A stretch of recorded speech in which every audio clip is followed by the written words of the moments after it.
All right, hello everyone. Thank you for joining me virtually, and thank you to the organizers of this conference for inviting me to speak about myoclonus, pathophysiology, and treatment. I have no conflicts of interest. I will be discussing off-label treatments. So an overview of myoclonus classifications schemes will be discussed here. Including evaluation, electrophysiological testing, and then we will take a deeper look at subtypes of myoclonus and how they are treated. So myoclonus is defined as a sudden, brief, lightning-like involuntary muscle jerk that arises from the nervous system. This can occur from abnormal activation of muscle or inhibition of muscle activation. This can cause significant functional disability by intruding upon normal movements. An obvious but important step in diagnosing myoclonus is to accurately differentiate this from other types of movement disorders. So this can be more difficult than it would seem outwardly because other types of movements may appear jerky. Myoclonus can also be subtle and difficult to distinguish from other types of movement disorders with the naked eye. It is also of great importance to distinguish these possibilities since the potential underlying etiologies to consider and management strategies differ across different movement disorders. So myoclonus can be classified according to its clinical characteristics. This can include the distribution of affected muscles, the conditions under which the myoclonus is seen, and the degree of rhythmicity or continuity of myoclonus discharges. So there's a great deal of overlap between anatomical and physiological classification systems. Regardless of the classification system that's being used or referenced, physiological and anatomical considerations are all important to be considered in determining the course of clinical evaluation and the treatment of the myoclonus. So as we continue, we'll go into greater depth on several of these categories. So this is a chart that shows a heavily abbreviated summary of selected etiologies of myoclonus that is adapted from the widely used Marsden etiological classification.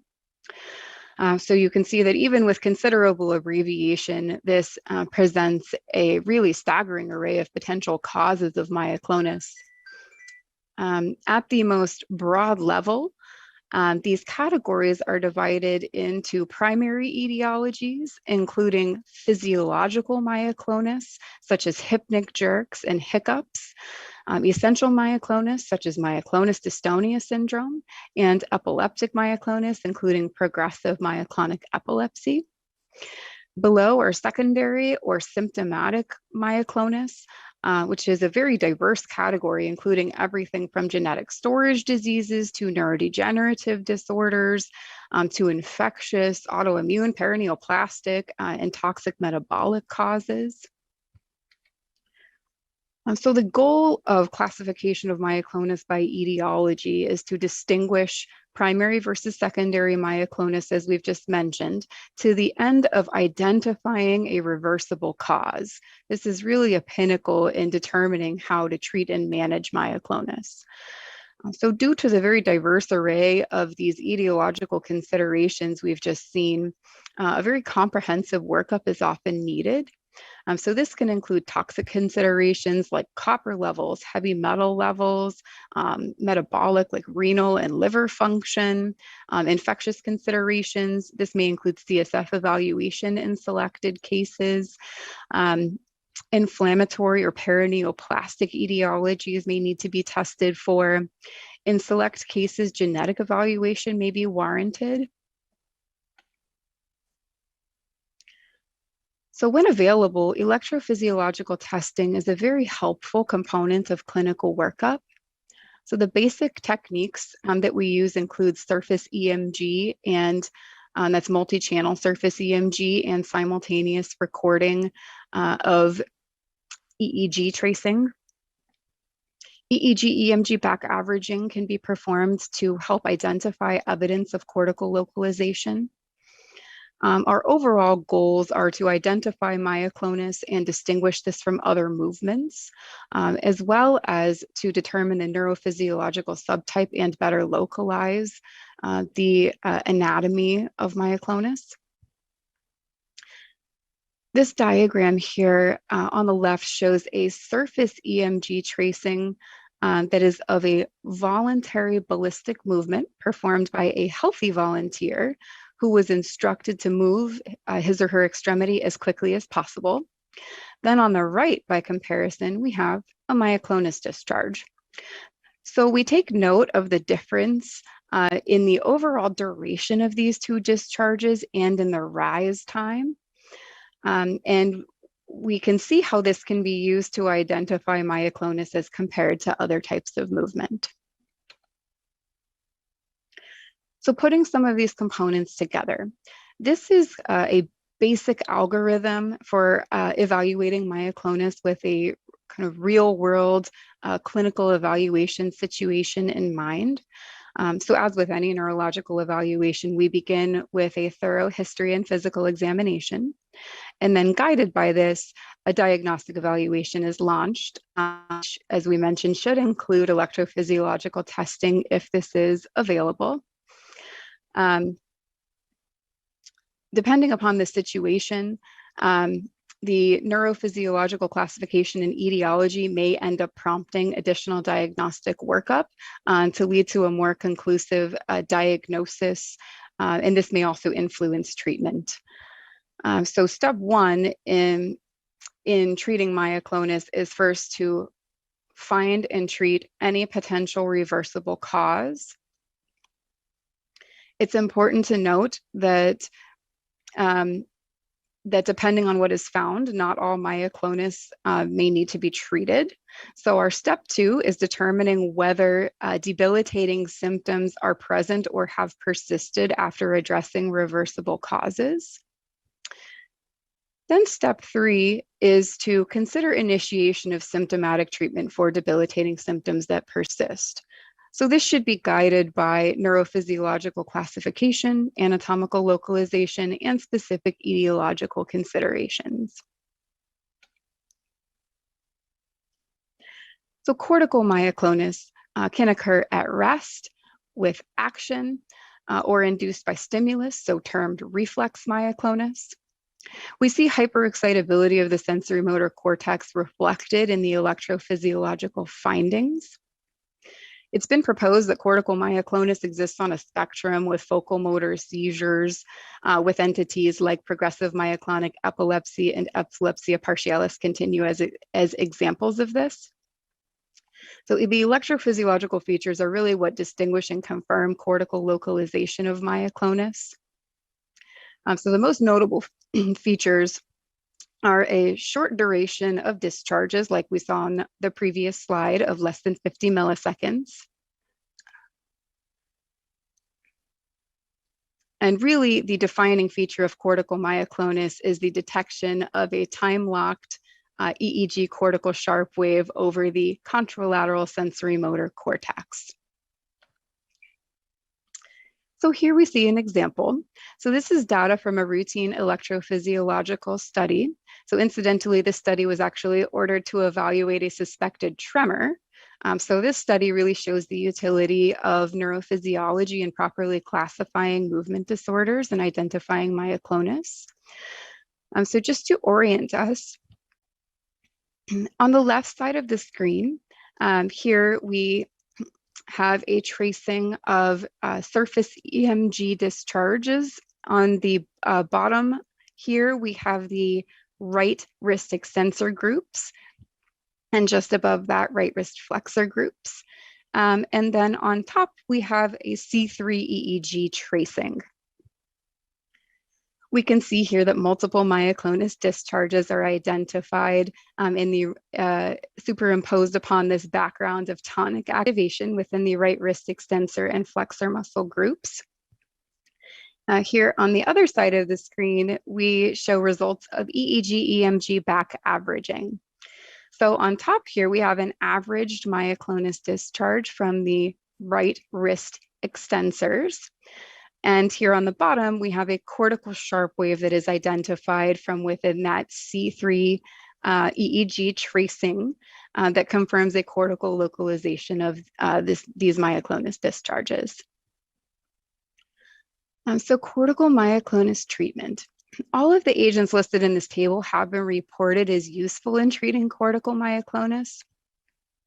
Levetiracetam, valproic acid, and clonazepam are probably the most widely used, largely due to available evidence and clinician familiarity with these agents. I will point out brivaracetam is a newer medication of similar mechanism to levetiracetam, which may show fewer psychiatric and behavioral adverse effects. And continuing, I wanted to focus on perampanel for a brief moment. This is a newer anti-epileptic medication, an AMPA glutamate receptor antagonist that has been approved for treatment of focal epilepsy previously. There is a growing body of evidence of utility of perampanel in treating cortical myoclonus of varying etiologies. So there have been several reports of efficacy, including a case series of 18 patients with cortical myoclonus. We can see that relatively low doses have been reported as effective. Just for reference, the upper end of the dosing range is somewhere around 12 milligrams. It's also important to mention that perampanel has been associated with significant adverse effects, including aggression and homicidal ideation, noting that this occurs primarily at higher doses. So neuromodulation techniques, including deep brain stimulation, have been reported to successfully treat cortical myoclonus in case reports.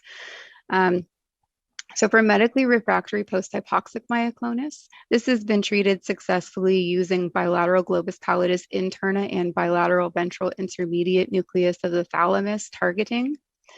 Progressive myoclonic epilepsy has also been treated using a deep brain stimulation targeting subthalamic nucleus and substantia nigra pars reticularis targets. There have been reports of low frequency repetitive transcranial magnetic stimulation demonstrating modest transient benefits in progressive myoclonic epilepsy and epilepsia partialis continua. But it's important to keep in mind that while these findings are promising, these data are still very limited in that there are case reports and case series of efficacy. So further study is really needed to establish a role for these neuromodulatory techniques. So our next category is that of cortical subcortical myoclonus, which is ostensibly comprised of generalized epilepsy syndromes. So namely juvenile myoclonic epilepsy. So typically these patients will also have seizures of some variety. The hallmark of cortical subcortical myoclonus are generalized spike and polyspike and wave discharges identified on EEG.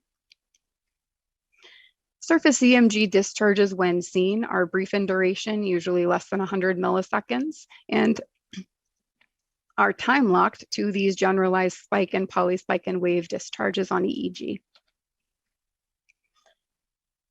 So our best evidence for how to treat cortical subcortical myoclonus really comes from the epilepsy literature. As these patients most typically have seizures, the management of seizures often takes precedence in terms of treatment, given the associated morbidity and mortality with seizures. Lamotrigine and valproic acid are the most consistently reported as effective. Valproic acid is arguably more efficacious, but lamotrigine is often better tolerated and may be a better choice for reproductive aged females. Okay, so on to our next category of subcortical non-segmental myoclonus. So this is a very diverse category that encompasses a broad anatomical distribution, including the basal ganglia, thalamus, brainstem, and spinal cord. So for this reason, it is especially helpful to consider some of the specific etiologies and anatomical localizations. There are variable electrophysiological findings, but in general, the surface EMG discharges seen in subcortical non-segmental myoclonus may be longer than in cortical myoclonus, and various patterns of muscle recruitment may be seen. Specific findings in cortical myoclonus are importantly not seen in subcortical myoclonus varieties.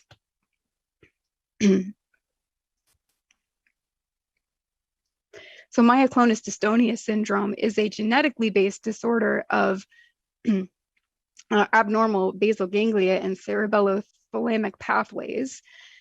Classically, this causes some combination of myoclonus and dystonia.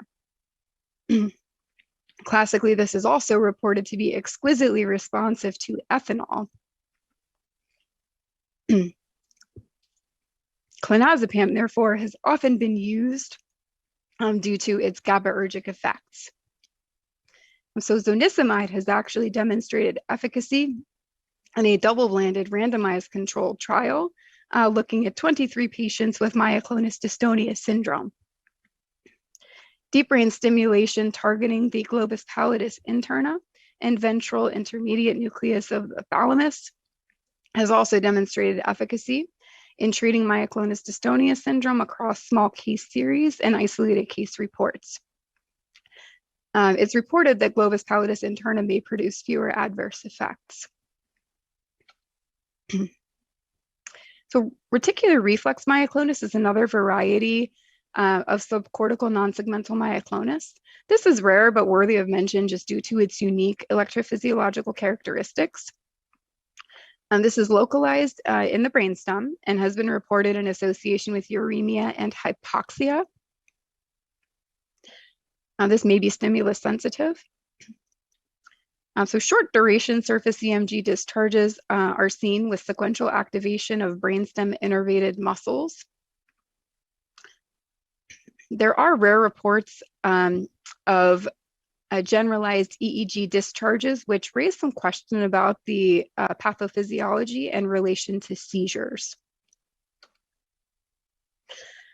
Another form of subcortical non-segmental myoclonus is opsoclonus myoclonus syndrome.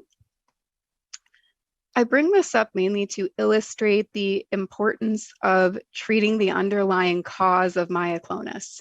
So classically, this is a paraneoplastic or immune-mediated form of myoclonus. Most patients will see improvement in their myoclonus with appropriate removal of malignancy or immunotherapy. Otherwise, clonazepam has the most consistent reports of benefit, but a variety of other agents have been used. Propriospinal myoclonus is yet another form of subcortical non-segmental myoclonus. This is classically characterized by axial or truncal jerks. These originate from the spinal cord.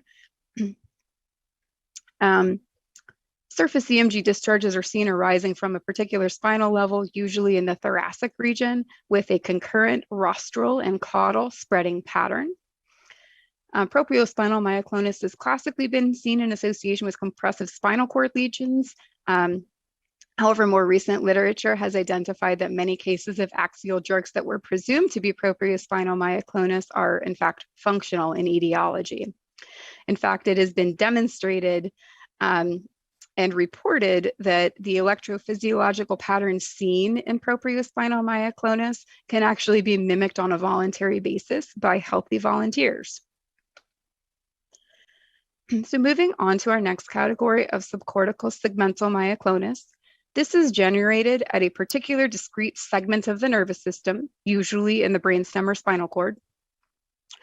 Electrophysiological testing will show synchronous surface EMG activation of a group of muscles innervated by involved segments of the nervous system. And in contrast to other forms of myoclonus that we've discussed so far, subcortical segmental myoclonus is often rhythmic and continuous to the point of being unaffected by changes in level of consciousness. So here is an example of segmental myoclonus arising from the brainstem. For orientation, these bottom two tracings here reflect the left and right platysma, and I'll direct our attention to our tracing of the left masseter. We can see that there are rhythmic, approximately 200 millisecond surface EMG discharges with concurrent contraction of the left greater than right platysma. We also see low amplitude discharges seen in the left masseter. So this suggests involvement of cranial nerve 5 and 7 innervated structures. So another form of brainstem segmental myoclonus is palatal myoclonus, which typically affects the segments of the brainstem, including the Guillain-Barré triangle or dentatorubral-olivary pathway. This can be essential, in which case isolated palatal myoclonus is usually seen without other features or a known etiology. Alternatively, palatal myoclonus can be symptomatic, in which case other neurological findings are typically seen and a structural lesion is often apparent. Of note, functional etiologies of palatal myoclonus have also been described. Oral medications are essentially limited to scattered case reports of various medications being effective in certain cases. Clonazepam is often used with modest efficacy. Botulinum toxin injections have also been reported as beneficial in 2 case series. Surgical interventions have been used more as palliative maneuvers for symptomatic relief when ear clicking due to palatal myoclonus is severe, medically refractory, and debilitating. So spinal segmental myoclonus, another form of subcortical segmental myoclonus, typically involves 1 to 3 contiguous spinal levels and is believed to be underlied by a loss of inhibition of spinal interneurons and hyperexcitability of anterior horn cells. Similar to the other varieties of segmental myoclonus that we've discussed so far, spinal segmental myoclonus is often refractory to medical therapy. There have been isolated reports of efficacy of a number of different medications listed here. There have also been case reports of botulinum toxin injections being used to treat spinal segmental myoclonus with success when affected muscles can be safely injected. Our next category is peripheral myoclonus. As the name implies, peripheral myoclonus arises from a generator in the peripheral nervous system. So possible mechanisms here could include direct neural compression or alteration of CNS motor pathways by a peripheral mechanism. On electrophysiological testing, we see surface EMG discharges that occur in the distribution of the muscles affected by that single peripheral nerve, giving rise to the myoclonus.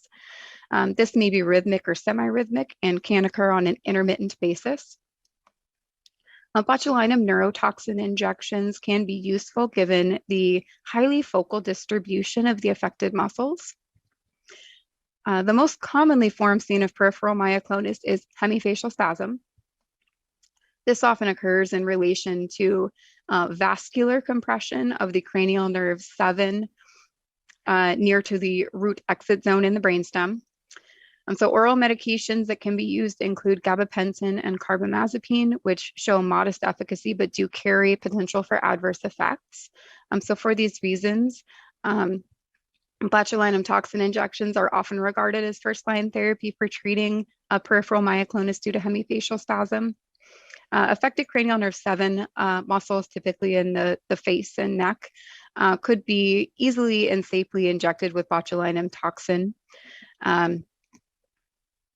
Microvascular decompression surgery is also an option to address and relieve neurovascular compression, giving rise to peripheral myoclonus. So functional myoclonus or functional jerks is an important consideration and an important part of our differential diagnosis when myoclonus is suspected. So there is actually a well-defined role for electrophysiological testing, though the scope of that is beyond the scope of this talk. But some important points to mention. So inconsistencies in the duration order of muscle recruitment and distribution may suggest a functional etiology. Electrophysiological techniques do exist to objectively identify evidence of motor planning, but are highly technical and are not widely available. And as noted on previous slides, it is important to keep in mind the possibility of a functional disorder when evaluating suspected propriospinal myoclonus. Functional axial jerks can sometimes even elude electrophysiological testing. So when identified, functional myoclonus treatment involves modalities such as physical and psychological therapies. So in summary, myoclonus can arise from anywhere on the neuroaxis, from cortex to peripheral nerve. Electrophysiological testing can be helpful in identifying and further characterizing myoclonus. The first step in treatment is always to find and address any potential reversible cause. The neurophysiological subtype, anatomical localization, and etiologies are helpful in assisting and guiding symptomatic treatment of myoclonus. The treatment of myoclonus is often hampered by limited data, lack of efficacy of treatments, and adverse effects of treatments. And lastly, further study of new and existing medications and neuromodulatory techniques have and will continue to lead to advances in the treatment of myoclonus. All right, I thank you for joining me today, and we'll now open up for questions and discussion.